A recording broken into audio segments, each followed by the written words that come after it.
ఎన్నికలు అవగానే ఇంటి పన్ను పెంచేస్తారట. 6 గ్యారెంటీలు అమలు చేయని వారికి ఓటు వేయొద్దని బండి సంజయ్ గారు చెప్తున్నారు. కరీంనగర్ కార్పొరేషన్ కైవసం చేసుకుంటామని ధీమా వ్యక్తం చేస్తున్నారట.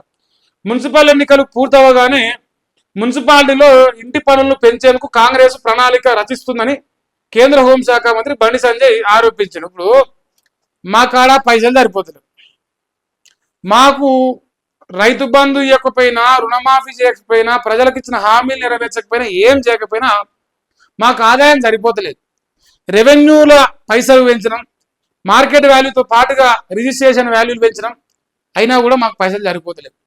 తాగుబోతులను పెంచడం, వైన్ షాపులు పెంచడం, దండిగా పచ్చ వెలుగుతున్నాయి, మాకు పైసలు సరిపోతలేవు. 3 లక్షల కోట్ల బడ్జెట్ ఈ రాష్ట్ర ప్రజలు ఇస్తారు, మాకు పైసలు సరిపోతలేవు. భూములు అమ్మినాం, తెగనమ్మక తింటాను, పైసలు సరిపోతలేవు. ఈ పైసలు మొత్తం ఆయన ఒక ఆయన ఢిల్లీలో ఉంటాడు, కుంభకర్ణుడు రోజు మింగుతాడు, ఆయన సరిపోతలేవు. సో అందువల్ల ఆయన ప్రపంచ కుబేరుల్లో నెంబర్ 1 కావాలి కాబట్టి మరి అటు పంపుతాను, పైసలు సరిపోతలేవు. కాబట్టి రేపు మున్సిపాలిటీ ఎన్నికలు అయిపోయినాక కూడా ఇక చెప్తాను కదా, ఇంటి పన్ను పెంచేస్తారట. సో అవి కూడా సరిపోవు. మాకు ఇంటి పన్ను పెంచుడు కాదు, అవసరం ఇంటికి 1 లక్ష రూపాయలు తీసుకున్నా మాకు పైసలు సరిపోవు. అట్లుంది మరి మన పరిస్థితి. మరి ఇన్ని పైసలు తీసుకుపోయి ఏడికి పోతుండు మీ అన్న అని మీరు నన్ను అడుగుతారు కదా. రైజింగ్ తెలంగాణ లెక్క రైజింగ్ $3 ట్రిలియన్ ఎకనామీగా మనల్ని మార్చాలని చూస్తలేడు. $3 ట్రిలియన్ యూనివర్సల్ రిచెస్ట్ మ్యాన్ గా మన రాహుల్ ఖాన్ మార్చడానికి కుప్పలు మోస్తాడు అక్కడ. అందుకే మన అక్కడ పైసలు లేవు. ఎక్కడ పోతున్నాయి మరి? వాడు తిన్నాడా, వాడు దాగిండా, ఏం చేసి ఎట్లా పోతున్నాయి పైసలు? మన మునగాన్ని 3 ట్రిలియన్ ఏమంటారు రిచెస్ట్ మ్యాన్ గా చెప్తాడనమాట. అదొకటి. ఇంకేమున్నది?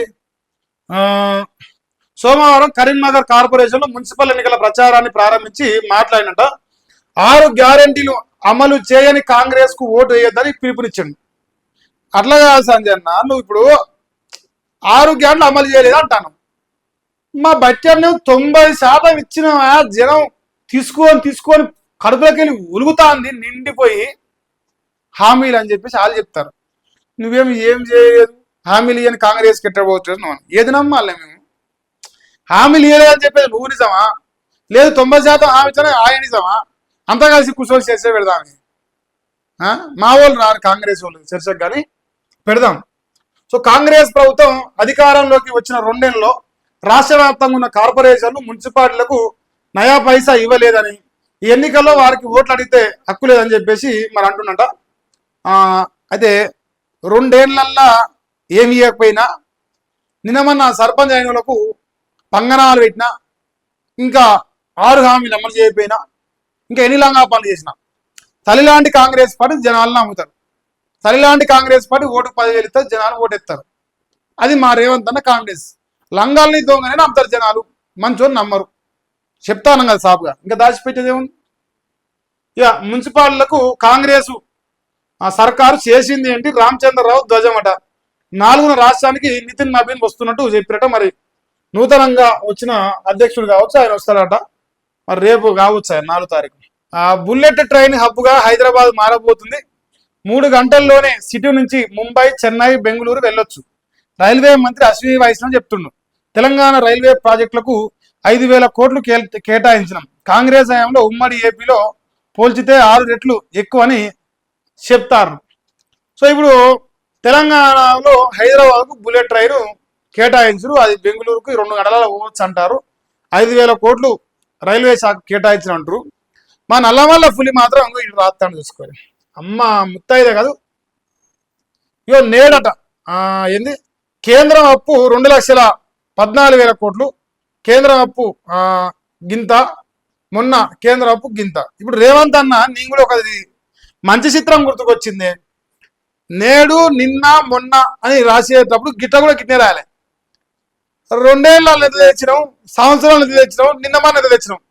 రాత్రి సూపర్ ఉంటుంది. ఇప్పుడు ప్రపంచంతోనే భారత్ పోటీ పడుతుందని ఎలాన్ మస్కే చెప్తాను. ప్రపంచంతో ఎదగడంలో చైనా తర్వాత ఇండియా, అమెరికా కాదు ఉన్నది, రైజింగ్ లా ఇండియా అని ఉన్నది. అంటే నువ్వు అంటున్నా 214 లక్షల కోట్ల అప్పు చేసిన కేంద్ర ప్రభుత్వం ఉంది కదా, ఆ కేంద్ర ప్రభుత్వం ప్రపంచంతో నెంబర్ 2లో ఉన్నది, ఎదగడం ఉన్న ఆర్థికంగా. నేను చెప్తాను, ఎలాన్ మస్క్ చెప్పిండు, నిర్మలా సీతారామన్ గారు దాన్ని కోట్ చేసిరు, సిగ్గుండాలి కదండి. మరి 2,14,000 కోట్ల 214 లక్షల కోట్లు అప్పు చేసిన నరేంద్ర మోదీ ప్రభుత్వం ప్రపంచంలో నెంబర్ 2గా ఉంటే, మరి తెలంగాణలో 2,80,000 కోట్లు అప్పు చేసిన రేవంత్ రెడ్డి రైజింగ్ నెంబర్ 0లో ఉన్నది. కానీ నెంబర్ 0. ఏ ఒక్క వర్గమైన ఈ రాష్ట్రంలో 2 కోట్ల మంది ప్రజానికంలో రేవంత్ రెడ్డి పరిపాలన బాగుందనే వర్గాన్ని చూపిద్దాం, దేనికంటే దాని సిద్ధం.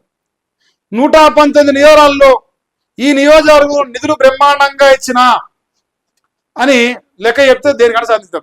ఇగో ఈ నియోజకవర్గానికి గిన్ని నిధులు వచ్చినాయి రాష్ట్ర ప్రభుత్వానికి, దానికి రివర్స్ గా రూపాయి ఇస్తే రూపాయనే వెనకకి ఇచ్చినాం అని ఆధారాలు చూపిద్దాం. చూపిస్తే ఇంకా దేనికైనా దానికి ఇక